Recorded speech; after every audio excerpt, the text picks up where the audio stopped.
Population biology. Population grows in a sigmoid growth curve, starting slowly, then rapidly, and slowing down. This is usually due to a carrying capacity. With an individual, it's the individual's capacity to grow, but with a population, they should slow down at the carrying capacity. Natural populations do this very well. They will grow, and then at the carrying capacity, they will go up and down and undulate around the carrying capacity. They'll overshoot, resources get scarce, undershoot, more resources. Here's the mathematical description of a population growth with its number of population times the growth rate. But then there's also this factor here that slows the growth down as you approach carrying capacity mathematically. Now, I'm going to talk about deer, because there was, in the Kaibab deer population, there was a experiment, so to speak, in the early 1900s where they eliminated the deer from the north rim of the Grand Canyon. To say we want the deer to really grow, so they eliminated the wolves and coyotes, and the population skyrocketed as expected. It overshot the carrying capacity. It pulled up all the grass, made it damaged. The population crashed, and the significant thing was that the carrying capacity went down also, and it was never the same again. This is a famous graph showing how the population went up, crashed, and stabilized at a lower level than it could have if it had better feedback. Now we're looking at people. Thomas Malthus in 1798 published a paper that was describing his theory of population growth.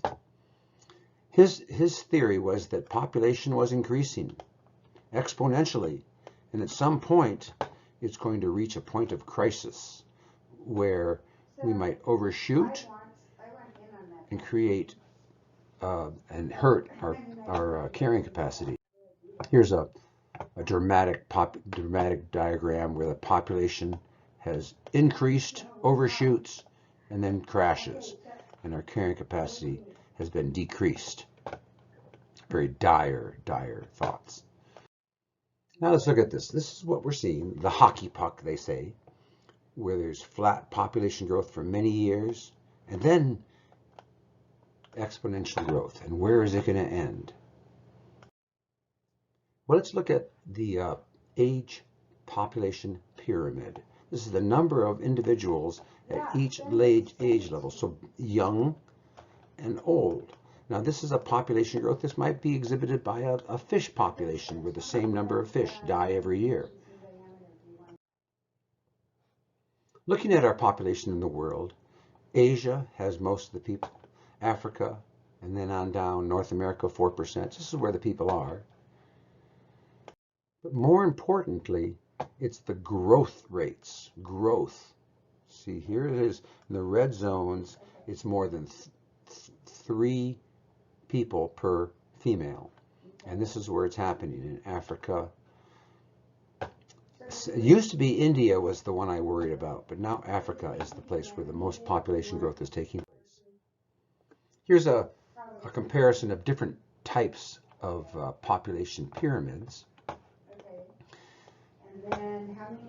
Here in the United States, our population pyramid has gotten relatively straight. Here in some countries, you have a lot of young people, and the population is going to grow. In the United States, the population pyramid in 1950 was an increasing size here. That's the baby boom that I was part of. population bulge. Here's our current population bulge. Here's that bulge that occurred in the 50s. But we're relatively straight. In fact, we are even contracting. And our population would shrink if it weren't for, if it didn't, immigration. Here's an Italy population graph, how they have increased very much, decreasing population. Their population is shrinking. It will eventually look like a pyramid at that level, and all, so it's a shrinking population. Here's Nigeria. Extremely wide base, and the prediction is that they would grow unless they die at that rate, which they're not. They will grow, and the population will grow fast in Nigeria. Are you going to send me in the world, the developing countries are creating the bulk of the population growth.